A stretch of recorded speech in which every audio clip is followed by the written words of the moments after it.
ഇന്ന് രാവിലത്തെ ചിന്തകൾക്ക് ആധാരമായി കഴിഞ്ഞ ആഴ്ച നമ്മൾ വായിച്ച വാക്യം വീണ്ടും നമ്മൾ വായിക്കുന്നു. Book of Ephesians chapter 5 verse number 14. Ephesians ലേഖനം 5-ാം അധ്യായം അതിന്റെ 14-ാമത്തെ വാക്യം ആരെങ്കിലും ശബ്ദത്തിൽ വായിച്ചാട്ടെ.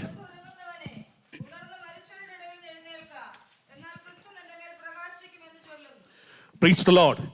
ഒരിക്കൽ കൂടെ ഞാൻ വായിക്കുന്നു. ഉറങ്ങുന്നവരെ ഉണർന്ന് മരിച്ചവരുടെ ഇടയിൽ നിന്ന് എഴുന്നേൽക്കുക, എന്നാൽ ക്രിസ്തു നിന്റെ മേൽ പ്രകാശിക്കും.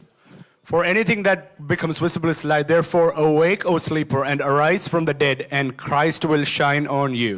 കഴിഞ്ഞ ആഴ്ച നമ്മൾ ഈ ചിന്തകൾ നമ്മൾ പഠിക്കുവാനിടയായി തീർന്നു. എന്നാൽ കേൾക്കാത്ത ആരെങ്കിലും ഉണ്ടെങ്കിൽ ഒന്ന് ഒരു റീക്യാപ്പ് പോലെ ഞാൻ ചില നിമിഷങ്ങൾ ആ പറഞ്ഞ കാര്യങ്ങളൊന്ന് പറഞ്ഞിട്ട് തുടർന്ന് ഈ ചിന്തകളിലേക്ക് കടന്നു വരാൻ ആഗ്രഹിക്കുന്നു. Before continuing into the new thoughts, I just want to recap on what we thought about last week. എഫീസിയ സഭ പൗലോസിനാൽ രൂപപ്പെട്ട ഒരു സഭയാണ്.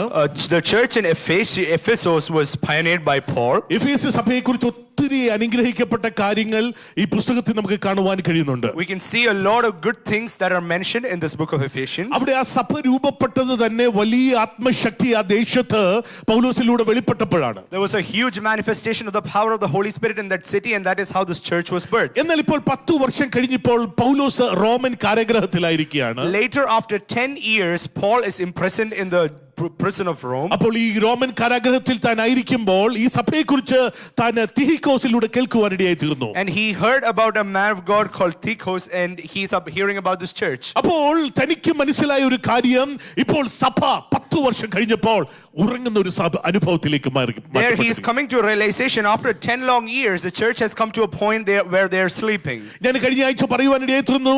ഈ സഭ ഉറങ്ങുന്നതിന്റെ ലക്ഷണം എന്താണെന്ന് ഞാൻ പറഞ്ഞത് നിങ്ങൾ ഓർക്കുന്നെന്ന് വിശ്വസിക്കുന്നു. I believe you remember what was the sign Paul understood. Paul mentions that this church was sleeping. അതിന്റെ 4-ാം അധ്യായത്തിന് 17 മുതൽ 5-ാം അധ്യായത്തിന് 30 ആ വാക്യങ്ങൾ 5-ാം അധ്യായം ഈ വാക്യത്തിന്റെ മുൻപത്തെ വാക്യം വരെ അല്ലെങ്കിൽ 12-ാമത്തെ വാക്യം വരെ അല്ലെങ്കിൽ 11-ാമത്തെ വാക്യം വരെ ഉറങ്ങുന്നതിന്റെ പല ലക്ഷണങ്ങൾ നമുക്ക് അവിടെ കാണുവാൻ കഴിയുന്നുണ്ട്. Several signs of people of sleeping Paul mentions in Ephesians chapter 4 verse 17 onwards to the initial verses of chapter 5. ഈ ഉറങ്ങുക എന്ന് പറയുമ്പോൾ ഒരു കാര്യം ഓർക്കുന്നത്, നമ്മൾ പെട്ടെന്ന് ഓർക്കേണ്ടത്, ഉറങ്ങുക എന്ന് പറയുമ്പോൾ ഒന്നും ചെയ്യാത്തൊരു അവസ്ഥയല്ല ഇവിടെ പൗലോസ് അപ്പോസ്തലൻ വിവക്ഷിക്കുന്നത്. When we say they are sleeping, it's not about their inactivity per se. ഇവിടെ പ്രധാനമായിട്ടും പൗലോസ് വിവക്ഷിക്കുന്നത് നമ്മുടെ മേൽ ഒരു ആത്മ മനുഷ്യനുണ്ട്, എന്നാൽ ആത്മ മനുഷ്യൻ ഉറക്കത്തിലേക്ക് വീണുപോയി. What Paul is trying to emphasize is that our inner man has gone into a sleep mode. ഈ ആത്മ മനുഷ്യൻ ഉറക്കത്തിലേക്ക് വീണുപോയാൽ സംഭവിക്കുന്ന കാര്യം ജഡമനുഷ്യൻ ഉണരും.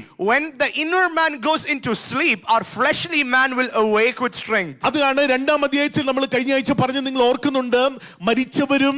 മരിച്ചവരെ കുറിച്ച് അവിടെ പറയുന്ന പദമാണ്. 2-ാം അധ്യായത്തിൽ നമ്മൾ അതിക്രമങ്ങളാലും പാപങ്ങളാലും മരിച്ചവരായിരുന്നപ്പോൾ നാം എന്തായിരുന്നു എന്ന് 2-ാം അധ്യായത്തിൽ കാണുവാനിടയായി തീരുന്നുണ്ട്. In chapter 2 we see about God how we were when we were transgressed in sin and disobedience. അപ്പോൾ മരിച്ച അവസ്ഥയും ഇവിടെ ഉറങ്ങിയ അവസ്ഥയും ഓൾമോസ്റ്റ് സെയിം ആണ്.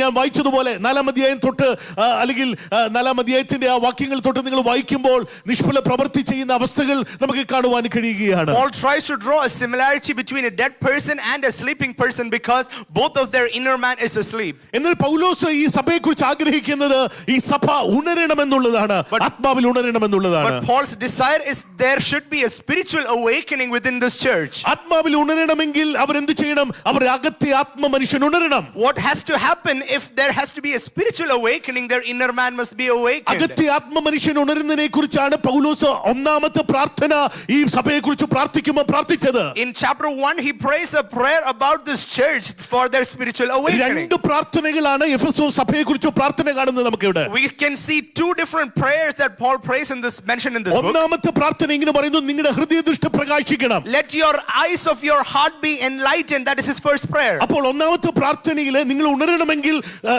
നിങ്ങളുടെ ഉണർന്നാൽ നിങ്ങളുടെ ഹൃദയദൃഷ്ടി പ്രകാശിക്കും. So the first thing that he is trying to say is if you are awakened the eyes of your heart will be enlightened. ഞാൻ കഴിഞ്ഞ ആഴ്ച പറഞ്ഞു, ഉണർന്നാൽ ഹൃദയദൃഷ്ടി പ്രകാശിച്ചാൽ സംഭവിക്കുന്ന കാര്യം 3 കാര്യങ്ങൾ സംഭവിക്കും. ദൈവത്തെക്കുറിച്ചുള്ള പരിജ്ഞാനം ലഭിക്കും. Last week we heard 3 things will happen if your eyes of your heart are enlightened. You will get the wisdom of God, wisdom about God. Then you will understand the calling upon your life. മാത്രമല്ല അവന്റെ ബലത്തിന്റെ വല്ലഭത്വത്താൽ നിങ്ങളിൽ വിശ്വസിക്കുന്ന ആ അവന്റെ വ്യാപാര ശക്തിയുടെ മഹത്വം നിങ്ങൾ You തിരിച്ചറിയും. will also realize the might and the power of God's presence upon your life. ഇതെല്ലാം സംഭവിക്കണേ നിങ്ങൾ ഉണരണം. All of these things will happen only if you നിങ്ങളുടെ are അകത്തെ മനുഷ്യൻ awakened. ഉണരണം. Your inner man should be നിങ്ങളുടെ awakened. അകത്തെ മനുഷ്യൻ ഉണരുമ്പോൾ മാത്രമേ ഇത് സംഭവിക്കത്തുള്ളൂ. Only when your inner man is awakened, this will happen. മൂന്നാമത്തെ അധ്യായത്തിൽ മറ്റൊരു പ്രാർത്ഥന കാണുന്നുണ്ട്. In 3rd chapter, we see another അവിടെ prayer. പൗലോസ് മറ്റൊരു വാക്കിൽ പറഞ്ഞെന്ന് മാത്രമേ ഉള്ളൂ. ഹൃദയദൃഷ്ടിക്ക് പകരം അവിടെ അകത്തെ മനുഷ്യൻ തന്നെ പൗലോസ് അവിടെ There പറയുകയാണ്. he's only using a different verbiage. He's just saying instead of your inner man's eyes, he's saying your inner man himself must be awakened. അതിനെ ഹൃദയ മനുഷ്യൻ അകത്തെ ആത്മാവ് അകത്തെ മനുഷ്യൻ ശക്തിയോടെ ബലപ്പെട്ടാൽ സംഭവിക്കുന്ന കാര്യം 17 മുതൽ നമ്മൾ ഇവിടെ പഠിച്ചിട്ടുണ്ട്. We meditated from verse 17 onwards about what happens when your inner man himself is awakened. അപ്പോൾ അകത്തെ മനുഷ്യൻ ബലപ്പെട്ടാൽ അകത്തെ മനുഷ്യൻ ഉണർന്നാൽ ഇതെല്ലാം സംഭവിക്കുവാനിടയായി തീരും. If the inner man is awakened, all of these things will happen. മാത്രമല്ല Not just that. പൗലോസ് അപ്പോസ്തലൻ ഈ പുസ്തകം പറഞ്ഞ് അവസാനിപ്പിക്കുന്ന 6-ാം അധ്യായം സഭ ഒരു യുദ്ധത്തിലാണ് എന്നുള്ള ഒരു ചിന്ത പറഞ്ഞുകൊണ്ടാണ് When he അവസാനിപ്പിക്കുന്നത്. concludes this book to the Ephesians by chapter 6, he is saying the church itself is waging a war. അങ്ങനെയാണെങ്കിൽ സ്തോത്രം സഭയോട് പൗലോസ് അപ്പോസ്തലൻ പറയാണ് നിങ്ങൾ എന്തുകൊണ്ട് ഉണരണം? Why do you have to be awakened? Paul is trying to remind. ഉണരന്റെ പ്രധാനപ്പെട്ട കാരണം നിങ്ങൾ ഒരു യുദ്ധക്കളത്തിലാണ്. The very reason why you must be awakened is you must understand that you are in a battlefield, in a war ground. നിങ്ങൾ കളിക്കളത്തിലല്ല നിങ്ങൾ യുദ്ധക്കളത്തിലാണ്. You are not in a playground, you are in a battlefield. യുദ്ധക്കളത്തിൽ നിങ്ങൾ ഉണരാതിരുന്ന് ഉറങ്ങിപ്പോയാൽ ശത്രു ഏത് സമയത്തും അവന്റെ ഷെല്ലാക്രമങ്ങൾ നിങ്ങൾക്കെതിരെ പ്രയോഗിക്കും. When you are in a battleground, if you are asleep, you must understand there might be an attack by the enemy at any point of time that may take you out. അതുകൊണ്ട് നിങ്ങൾ ഉണരണം. That is why you must stay awake. ശത്രുവിന്റെ ആക്രമണം കണ്ട് അതിനെതിരെ നിങ്ങൾ പ്രതികരിച്ചില്ലെങ്കിൽ നിങ്ങളുടെ തല നഷ്ടമാകും. If you do not retaliate back against the enemy that is coming against you, you may lose your life. 1 പത്രോസ് 5:8 പൗലോസ് തന്നെ പറയുന്നുണ്ട് ഉണർന്നിരിപ്പീൻ. 1 Peter 5:8 it says be awakened. കാര്യം നിങ്ങളുടെ പ്രതിയോഗിയെ പിശാച് അലറുന്ന സിംഹം പോലെ ആരെ വിടുന്നേണ്ടു എന്ന് നോക്കി ചുറ്റിതിരിഞ്ഞ് നടക്കുകയാണ്. The enemy is roaring like a lion to whom seeking whom to swallow. അപ്പോൾ നിങ്ങൾ ഉണരണം. That is why you must be awake. ശത്രു നിങ്ങൾക്കെതിരാണ്. Because the enemy is there against you. എത്ര പേര് ഇന്ന് രാവിലെ മനസ്സിലാക്കുന്നുണ്ട്? How many of you are understanding this morning? Praise the Lord. Amen. Praise the Lord. Amen. Praise the Lord. Hallelujah. യുദ്ധം എന്ന് പറയുമ്പോൾ Amen. When we say about war or battles, രണ്ട് കാര്യങ്ങൾക്ക് വേണ്ടി യുദ്ധം സാധാരണ സംഭവിക്കുന്നത്. war takes place for two things. ഒന്ന് കാലിനടിയിലെ മണ്ണ് ഒലിച്ചു പോകുന്നുണ്ടെങ്കിൽ നമ്മൾ സാധാരണ യുദ്ധം പ്രഖ്യാപിക്കും. Amen. You must understand when the sand or the ground that you are standing on is being lost, that is when you declare war. ഞാൻ പറഞ്ഞ മനസ്സിലായെന്ന് വിശ്വസിക്കുന്നു. I believe you understand. ഇന്ത്യയുടെ ഭൂഖണ്ഡം അല്ലെങ്കിൽ ഇന്ത്യയുടെ ഗ്രൗണ്ട് അല്ലെങ്കിൽ ഇന്ത്യയുടെ ഗ്രൗണ്ട് മറ്റൊരു രാജ്യം അതിനെ ആക്രമിച്ചാൽ അതിനെ അറ്റാക്ക് ചെയ്ത് അതിനെ എൻക്രോച്ച് ചെയ്യുവാൻ ശ്രമിച്ചാൽ ഇന്ത്യൻ ഭടന്മാർ ഉണരും. India, the country of India will wage a war if they understand that geographical boundaries are being encroached or captivated by a different force. That is when they will wage a war. They will declare a war. What will happen if they are not awake? ഉണർന്നില്ലെങ്കിൽ ഇന്ത്യയിൽ ഇരിക്കുന്ന ഇന്ത്യയുടെ മണ്ണ് മറ്റൊരു രാജ്യത്തിന്റെ കയ്യിലായി തീരും. If they are not awake enough, you must understand that their territories will be captivated by the enemy people. പറഞ്ഞത് മനസ്സിലായവർക്ക് സ്തോത്രം. I thank God for people who understand. അങ്ങനെയാണെങ്കിൽ നമ്മൾ എന്തുകൊണ്ടാണ് യുദ്ധം ചെയ്യുന്നത്? Why do we wage war? യുദ്ധം ചെയ്യാനുള്ള ഒന്നാമത്തെ കാരണം The first reason why we wage war. ദൈവം നമ്മെ ഏൽപ്പിച്ചിരിക്കുന്ന territory, yes, അവകാശത്തെ അതിനെ ആത്മാവിൽ അതിനെ സൂക്ഷിക്കുക എന്നുള്ള ഉത്തരവാദിത്വം ഒരു ദൈവവൈതലുണ്ട്. The very first reason why we wage war against the enemy in the spiritual realm is to guard our territory that are entrusted to us by God. ഉൽപ്പത്തിയിൽ എന്താ സംഭവിച്ചത്? What happened in Genesis? ഏദനിൽ ആദാമിനെ ദൈവം Eden ഭൂമി ഏൽപ്പിക്കുവാനിടയായി തീർന്നു. I mean, we understand Adam was entrusted with the Garden of Eden to guard it. എന്നിട്ട് പറഞ്ഞു you have to dominate dominate and guard it. Amen. അതിന്റെ മേൽ വാഴാണ് അവനെ ഏൽപ്പിച്ചത്. അപ്പോൾ ഏദനിൽ വാഴാൻ ഏൽപ്പിച്ചവൻ വാഴാതെ നിന്നപ്പോൾ ശത്രു അവിടെ വാഴാൻ തുടങ്ങി. Amen. When he took a step back from his responsibility that was given by God, that is when the enemy crept in. മനസ്സിലാകുന്നുണ്ടോ? Amen. ദൈവം നമ്മെ ഏൽപ്പിച്ച അവകാശം, വാഴാൻ ഏൽപ്പിച്ച അവകാശം വാഴാതിരുന്നാൽ, വീണുപോയാൽ ശത്രു അതിന്മേൽ അതിന്റെ അവകാശം സ്ഥാപിക്കും. When you are called to reign over a land, and if you don't take the responsibility of reigning over the territory that God has entrusted you, the enemy will steal it from you. Praise the Lord. Amen. Praise the Lord. Amen. Praise the Lord. Amen. Praise the Lord. Hallelujah. ഇന്ന് രാവിലെ ദൈവം നമ്മെ ഏൽപ്പിച്ച ചില ഉത്തരവാദിത്തങ്ങളുണ്ട്. This morning you must realize there are some responsibilities that are given to us by God. ദൈവം നമ്മെ ഏൽപ്പിച്ച ചില അവകാശമുണ്ട്. There are some inheritance that are given to us by അത് നമ്മുടെ God. ഭാര്യ, ഭർത്താവാകാം, തലമുറയാകാം, ദൈവം നമുക്ക് തന്ന പല അനുഗ്രഹങ്ങളാകാം. Those may be your spouses, your children, or any kind of blessing that God has entrusted in your life. അത് നീ സൂക്ഷിച്ചില്ലെങ്കിൽ, But if you do not guard it, if you do not guard it, ശത്രു അതിന്മേൽ വാഴാൻ ഇടവരും. the enemy will try to reign over it. Praise the Lord. Praise the Lord. Amen. ആ കഥയോട് ബന്ധപ്പെട്ട് എനിക്ക് ഇപ്പോൾ തോന്നുന്ന ഒരു കഥ പറയാം. ഈ ശത്രു രാത്രി കളവിധിച്ച ഒരു കഥ. Amen. That is when we relate to that and see the enemy trying to sow bad seeds, weeds into the ground. പകല് മുഴുവൻ ഇവൻ ഒത്തിരി കഷ്ടപ്പെട്ടു. Morning, the entire daytime, the farmer toiled for good fruit. നല്ല വിത്ത് വിതച്ചു. He sowed the best of seeds. എന്ന് രാത്രി ആയപ്പോൾ But at night, ഇവൻ ഉറങ്ങിപ്പോയി.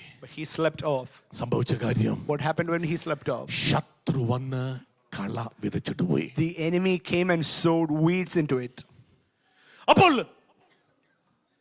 നല്ല വിത്ത് വിതച്ചു എന്നുള്ളത് സത്യമാണെങ്കിലും വിതച്ച വിത്തിനെ പ്രൊട്ടക്ട് ചെയ്യേണ്ട ഉത്തരവാദിത്വം ദൈവം ഇതിലെ നിന്റെ ഉത്തരവാദിത്വം. When there is a very big reality in front of the farmer that he sowed the best of seeds, but it is his responsibility too to guard what he has sown. Amen. ഉറങ്ങിയാൽ ശത്രു കളവിളിക്കും. Amen. If you sleep off, the enemy will try to sow bad seeds within those good ones. ഉപദേശിയോട് ഇന്ന് രാവിലെ പരിശുദ്ധാത്മാവ് പറയുന്ന ദൂതാണ്, നീ ഉറങ്ങിപ്പോയാൽ ശത്രു കളവിളിക്കും. Amen. Even to everybody, including me, the Lord is reminding, if you sleep off, the enemy will try to sow weeds among the good ones. പിതാക്കന്മാരോട് പറയുന്ന ദൂതാണ്, cake, നിങ്ങൾ ഉറങ്ങിയാൽ ശത്രു കളവിളിക്കും. To the fathers too, the Lord is reminding you, if you sleep off, the enemy will sow weeds within those. മാതാക്കളെ, നിങ്ങൾ ഉറങ്ങിയാൽ ശത്രു കളവിളിക്കും. Oh mothers, remember, if you sleep off, the enemy will try to steal your good fruit. ദുഷ്ടൻ കളവിളിക്കാൻ അനുവദിച്ചു കൊടുക്കരുത്. Never give a chance to the enemy to sow bad fruit, bad seeds. വിതയ്ക്ക് സ്തോത്രം, ശത്രുവിനെ തോൽപ്പിക്കാനാണ് കർത്താവ് നമ്മെ ആക്കി The വെച്ചിരിക്കുന്നത്. Lord has called us to conquer the enemy. Praise the Lord. Amen. ഇന്ന് രാവിലെ നമ്മൾ എന്തിനാണ് യുദ്ധം ചെയ്യുന്നത്? ഒരു 3 കാര്യം ഞാൻ വേഗത്തിൽ പറഞ്ഞിട്ട് ഞാൻ This അവസാനിപ്പിക്കാം. morning I want to touch on 3 things why we wage war, and I want to conclude. ഒന്ന്, First thing, ഒന്നാമത്തെ യുദ്ധം the first war നമ്മുടെ വിശ്വാസത്തിനെതിരെയുള്ള യുദ്ധമാണ്. is the war against our growth in faith. ഇനി ഒരു പദം എനിക്ക് വായിക്കണമെന്നുണ്ടായിരുന്നു, വായിക്കാൻ ആരെങ്കിലും ഉണ്ടെങ്കിൽ ഒന്ന് വായിക്കണം. മത്തായിയുടെ സുവിശേഷം 26-ാം അധ്യായം 40-41 വാക്യങ്ങൾ. Matthew chapter 26. ഇവിടെ കർത്താവ് 3 ശിഷ്യന്മാരോട് പ്രാർത്ഥിക്കുവാനായിട്ട് അവരെ ഫലമേൽപ്പിക്കുന്നുണ്ട്. Jesus himself is asking 3 disciples to pray along with him. മോൻ സിസ്റ്റർ കണ്ടെങ്കിൽ വായിച്ചു. 40-41. യെസ്.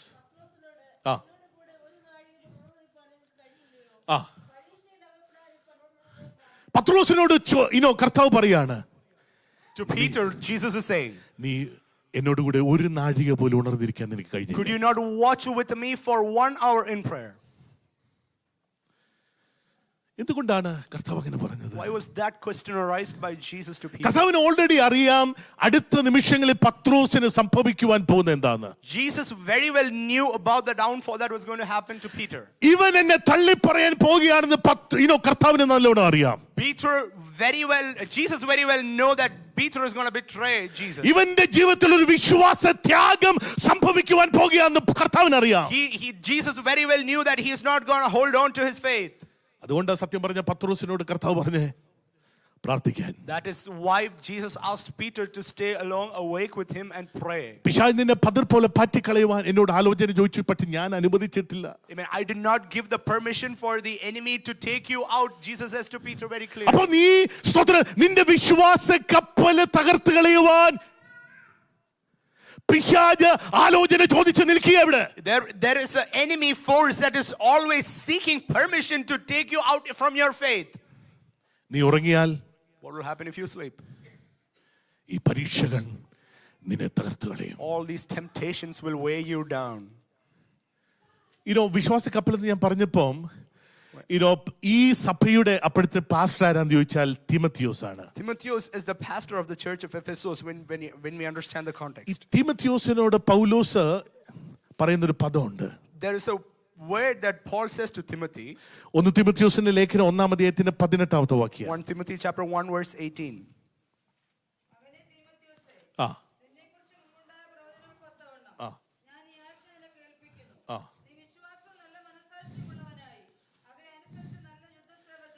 നോക്കിക്കേ, തിമത്തിയോസിനോട് പറയുകയാണ്, നീ വിശ്വാസവും നല്ല മനസ്സാക്ഷിയുമുള്ളവനായി നല്ല യുദ്ധസേവ ചെയ്യുക.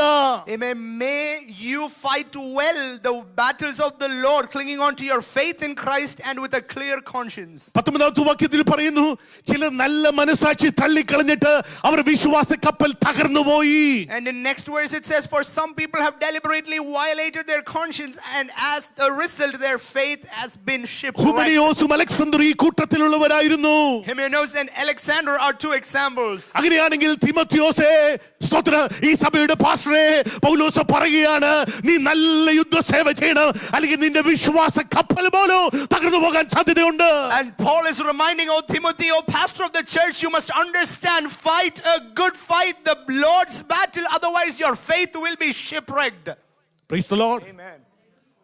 Praise the Lord. Amen. വിശ്വാസ കപ്പൽ തകരാൻ സാധ്യതയുണ്ട്. There are chances that your faith may be shipwrecked.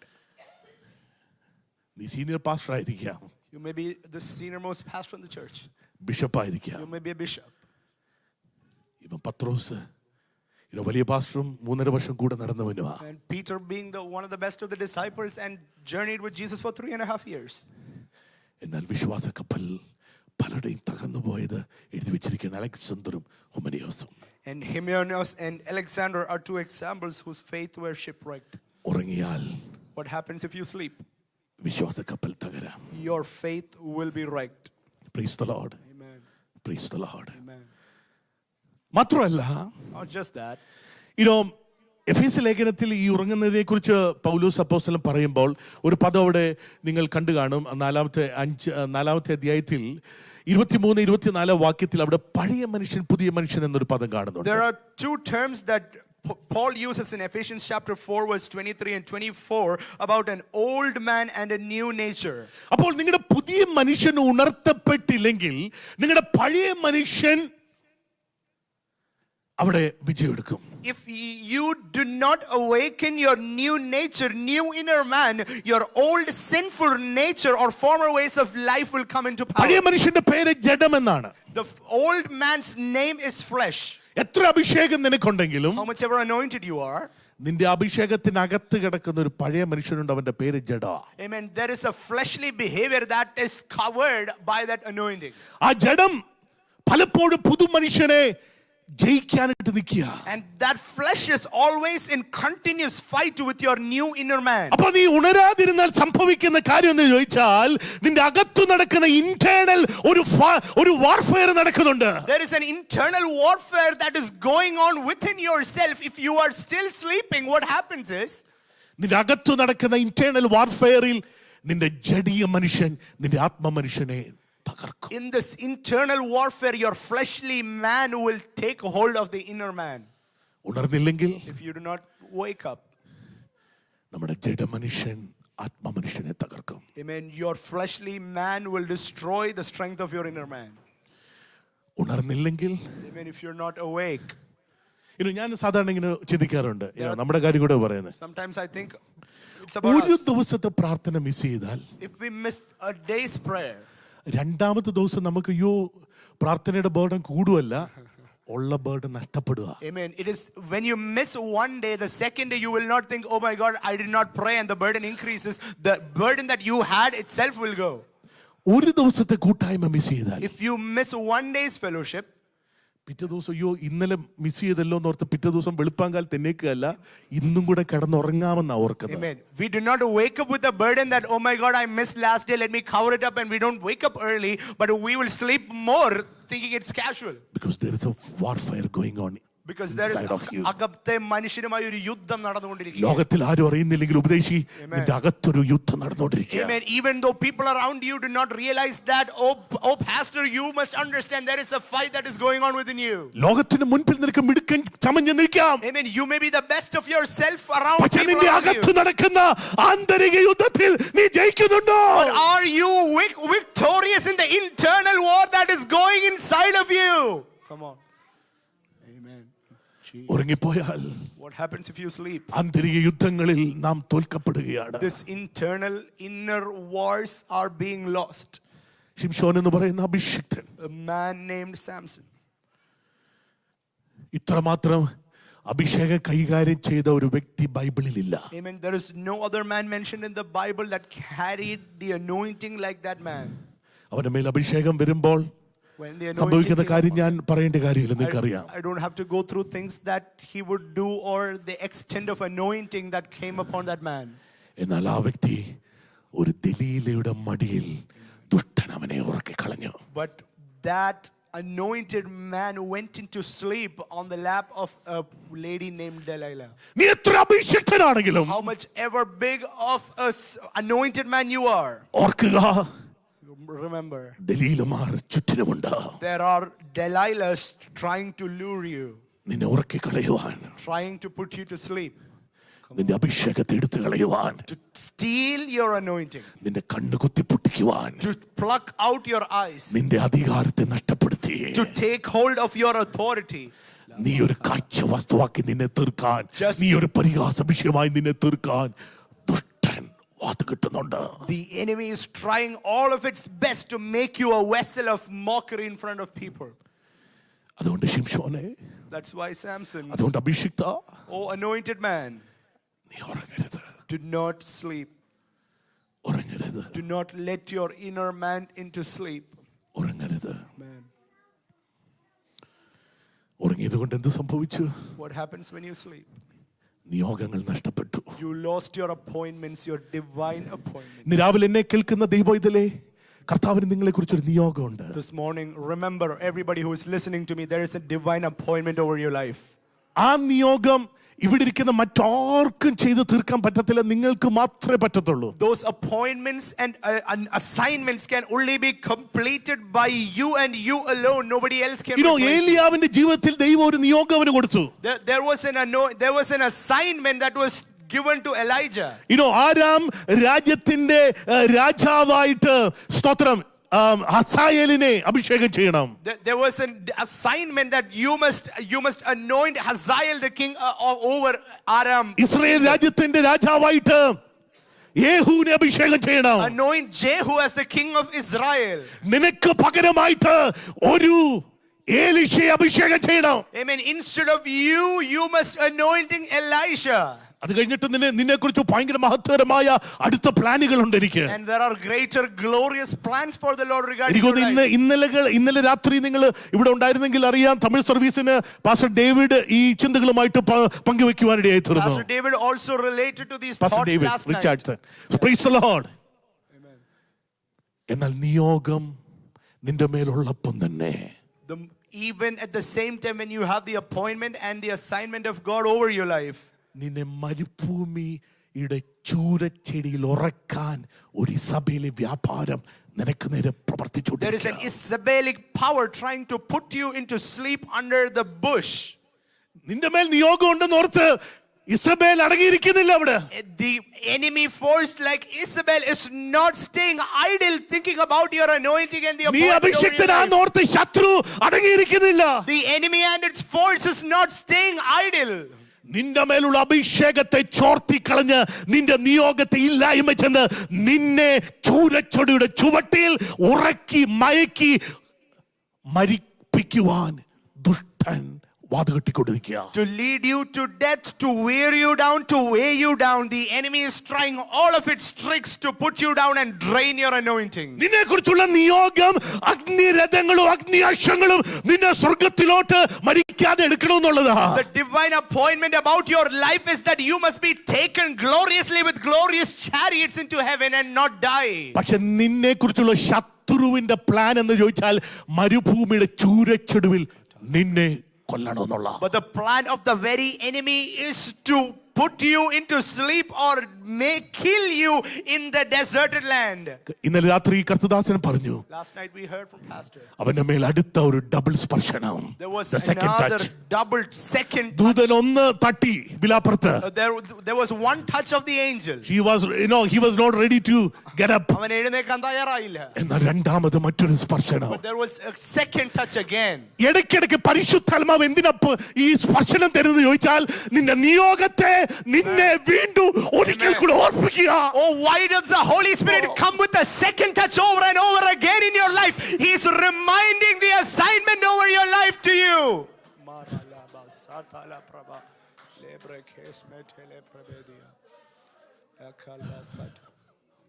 നീ പലപ്പോഴും ഞാന് എലിയാവ് പറഞ്ഞതുപോലെ ഞാന് വലിയ ആളല്ലെന്നും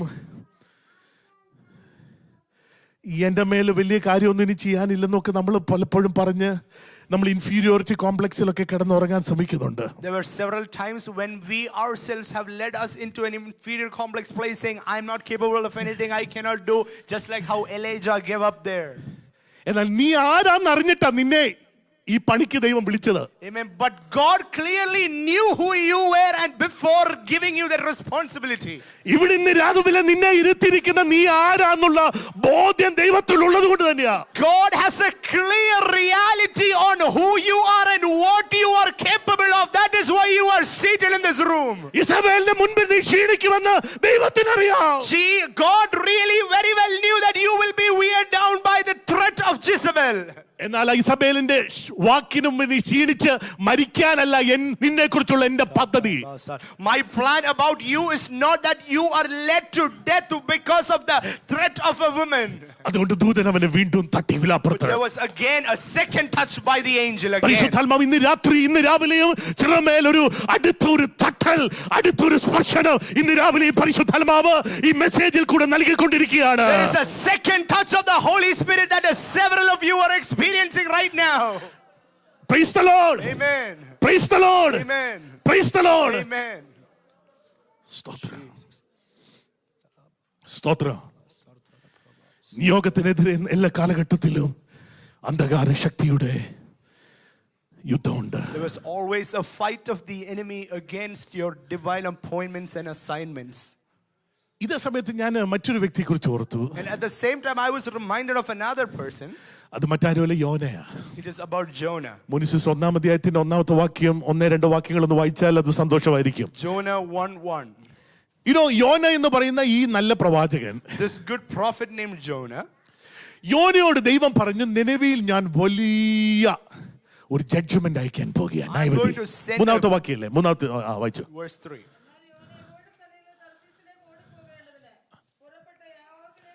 ഓക്കെ, അതിന്റെ ആദ്യത്തെ പദങ്ങളിൽ കർത്താവ് അവനോട് പറയുന്നുണ്ട്, ഞാനൊരു ന്യായവിധി അയക്കാൻ പോകുക, അതുകൊണ്ട് നീ നിനവയിലോട്ട് പോകണം. 2-ാം വാക്യം.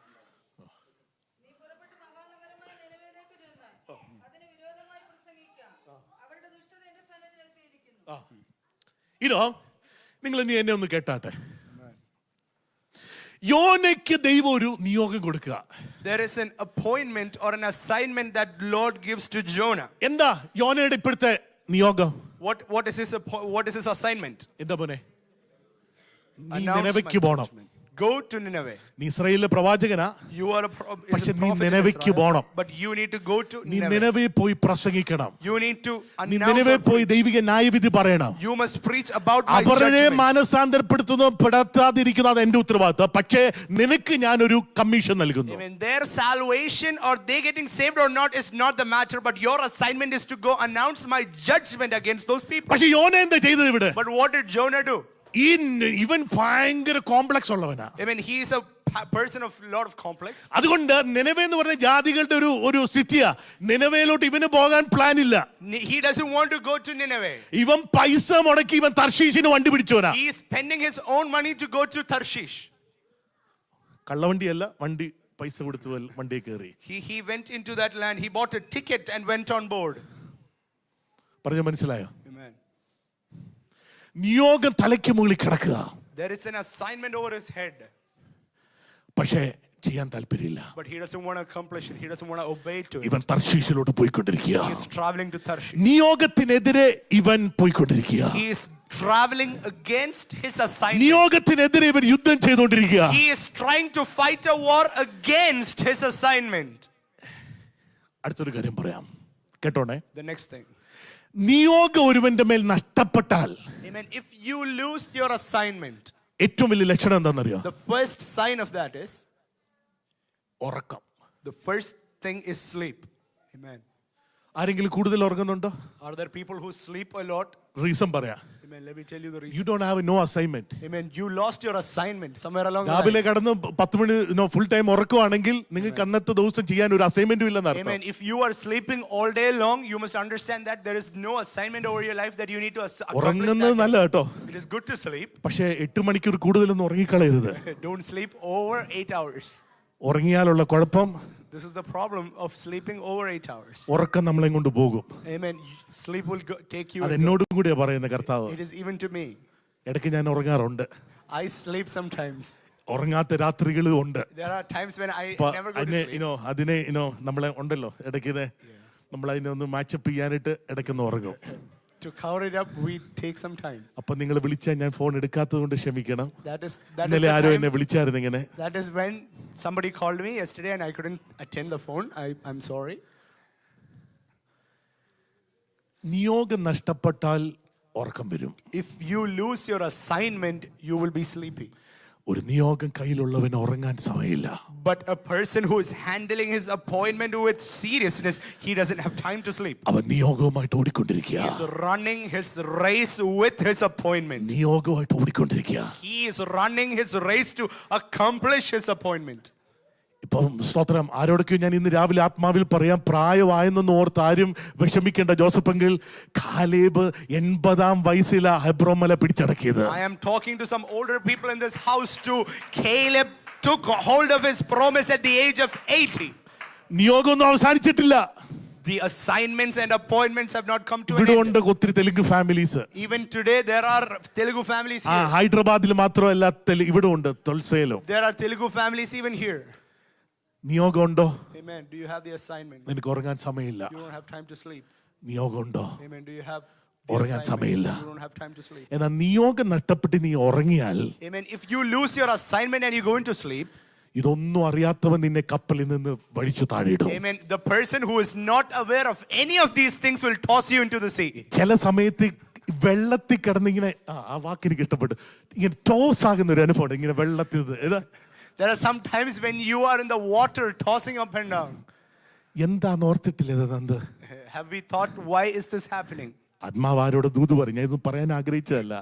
I didn't want to share all this, but I think this is the unction of the Holy Spirit. കാര്യം നിയോഗത്തിൽ നീ പുറത്തായാൽ ലോകത്തിലെ സകല മനുഷ്യരും നിന്നെ എടുത്തെറിയും. Amen. If you go out of your calling, if you go out of your assignment, the moment you lose it, people around you will toss you just like that. നീ എവിടെ പോയി നോക്ക് ചെയ്താലും ആരും വിളി കേൾക്കത്തില്ല. Amen. How much ever you knock at how many ever doors, nobody will open that door for you. പന്നിയുടെ വാള വരെ തിന്ന് വിശപ്പടക്കാമെന്ന് തീരുമാനിച്ചാലോ അവനും പ്രശ്നം ഉണ്ടാക്കി കളയും. You will also have a problem if you decide to feed on the food of the pig. കാരണം നിയോഗത്തിൽ നീ ഔട്ടാ. Amen. You are so out of your calling and your assignment. എന്ന നിയോഗത്തിലേക്ക് കടന്നു വന്നാൽ, But if you get into your assignment, നിന്റെ ഒറ്റ പ്രസംഗം മതി. this one sermon, രാജാവ് മുതൽ, നിനവയിലെ രാജാവ് മുതൽ, amen, from the kings of Nineveh, ആ രാജ്യത്തിലെ മുഴുവൻ ജനവും, the entire population of that country, ഉപവാസത്തോട് രട്ടിലും വെണ്ണീരിലിരുന്നു. they will sit down in ashes in prayer and fasting. ദൈവം കുറിച്ച് വെച്ച അനർത്ഥത്തെ അവരിൽ നിന്ന് മാറ്റി കളഞ്ഞു. They will turn away the judgment judgment that the Lord wrote against them. അങ്ങനെയാണെങ്കിൽ ഇന്ന് രാവിലെ നീ നിയോഗത്തിലേക്ക് മടങ്ങി വന്നാൽ, If you are ready to come back into your assignment, ദുഷ്ടൻ നിനക്കെതിരെ വെച്ച സകല സ്തോത്ര പരിപാടികൾ ഇന്ന് രാത്രി പൊളിയെന്ന് മാത്രമല്ല, നിന്നിലൂടെ ഒരു ദേശം പോലും വിടുവിക്കപ്പെടും. not just that the plans of the enemy will be wiped clean, but a nation will be delivered through you. സന്തോഷത്തോടെ സ്തോത്രം പറഞ്ഞാട്ടെ. എന്തുകൊണ്ട് നീ ഉണരണം? ഞാൻ അവസാനിപ്പിക്കുന്നു. I'm concluding it here. ഉണർവിന്റെ ഘടികാരം അടിച്ചുകൊണ്ടിരിക്കുന്നു. Amen. The time of revival is ticking. അതാണ് അടുത്ത 5:14 കഴിഞ്ഞിട്ട് 15-16 വാക്യങ്ങള് കാണുന്നു. ദുഷ്കാലമക സമയം തക്കത്തിൽ ഉപയോഗിക്കുക. ഉണർവിന്റെ ഘടികാരം അടിച്ചുകൊണ്ടിരിക്കുന്നു. The time of revival is ticking. എന്തുകൊണ്ട് നീ ഉണരണം? Why do you have to be awake? ഉണർവിന്റെ ഘടികാരം അടിച്ചുകൊണ്ടിരിക്കുക. Because the time of revival is at hand. നീ ഉണർവിന്റെ കാലത്താണ് നീ. Because you are living in the time of a revival. നിലവിയുടെ ഉണർവിന് വേണ്ടി ദൈവം ഉപയോഗിക്കുന്നത് നിന്നെയാണ്. Because the Lord wants to use you to revive Nineveh. അതുകൊണ്ട് നീ ഇന്ന് രാവിലെ ഉണരണം. Today that is why you have to be awake. ഈ രാവിലെ നീ ഉണരണം. You must be awake. ഈ രാവിലെ നീ ഉണരണം. Oh, awake. എല്ലാവരും കണ്ണുകൾ അടച്ചാട്ടെ. Every eyes be closed this morning. ഇന്ന് രാവിലെ പരിശുദ്ധാത്മാവ് നമ്മോട് പറയുകയാണ്, The Holy Spirit is reminding നീ all of us, ഉണർന്നില്ലെങ്കിൽ if you do not wake up, എന്ത് സംഭവിക്കും? what will happen? ചാവാറായ ശേഷിപ്പുകളെ ശക്തീകരിക്കുക. Amen. All things that are about to die. സഭയോട് പറയാണ്, Oh, everybody in this church, ഉണരുക. awaken yourself. ഉണരുക. Awaken yourself. ചാവാറായ ശേഷിപ്പുകളെ ശക്തീകരിക്കുക. All the remains that are about to die be strengthened. ഉണർന്നില്ലെങ്കിൽ If you don't be നിന്റെ awake, നിലവിളക്ക് നിന്റെ സ്ഥലത്ത് നിന്ന് മാറ്റിക്കളയ. your lamp will be set apart, it will be gone. അങ്ങനെയാണെങ്കിൽ ഇന്ന് രാവിലെ കേൾക്കുന്ന സഭയെ, This morning, every ദൈവജനത്തെ people of പരിശുദ്ധാത്മാവ് God, വീണ്ടും ബോധിപ്പിക്കുക. Holy Spirit is ഇത് reminding everyone. ഉണർവിന്റെ സമയമാണ്. It is the time of നീ revival. ഉണരേണ്ട സമയമാണ്. It is the time that you are നിന്നെ കൂടെ ഒരു revived. ദേശം ഉണർവിന് വേണ്ടി കാത്തിരിക്കുക. There is a set of people ആ who are ഉണർവിന്റെ waiting to be ഘടികാരം revived. അടിച്ചുകൊണ്ടിരിക്കുകയാണ്. The timing of revival is at നീ hand. ലോകത്തിലേക്ക് നോക്കുമ്പോ കാണുന്നത് മറ്റു പലതാണെങ്കിലും ഇന്ന് രാവിലെ ആത്മകണ്ണുള്ളവനെ തിരിച്ചറിയണം. യെസ്, ഉണർവിന്റെ കാലഘട്ടമാണ്. When you see things around the world, even though it is not very favorable, you must realize if you are a person in the anointing and the appointment of God, the time of revival is at hand. എഴുന്നേറ്റ് പ്രകാശിക്കൂ. Arise and നിന്റെ shine. പ്രകാശം വന്നിരിക്കുന്നു. Your light has come. യഹോവയുടെ തേജസ്സ് Oh, the glory of the Lord നിന്റെ മേൽ ഉദിച്ചിരിക്കുന്നു. is shining upon you. Shall we all stand up in the presence of God? ഇന്ന് രാവിലെ ചില നിമിഷങ്ങളൊന്ന് പ്രാർത്ഥിച്ചാട്ടെ. Oh, let's pray for a few more സഭയായിട്ട് ഞങ്ങളെ ഒന്ന് minutes. ഉണർത്തണമേ. Oh Lord, revive us ഉണർവിന്റെ this morning. വക്താക്കളാക്കി ഞങ്ങളെ തീർക്കണമേ. Lord, make us revival carriers. ഈ ഉണർവിന്റെ ഘടികാരം അടിച്ചുകൊണ്ടിരിക്കുന്ന ഈ സമയത്ത് When the revival of the Lord is at hand, ദേശത്തെ ഉണർവിന് വേണ്ടി ഒരുക്കുവാൻ Lord, to prepare the land for ഞങ്ങളെ revival. ഞങ്ങളുടെ ഉറക്കത്തിൽ നിന്ന് ഞങ്ങളെ ഇന്ന് രാവിലെ Lord, പുറത്തെടുക്കണമേ. wake us up from your sleep.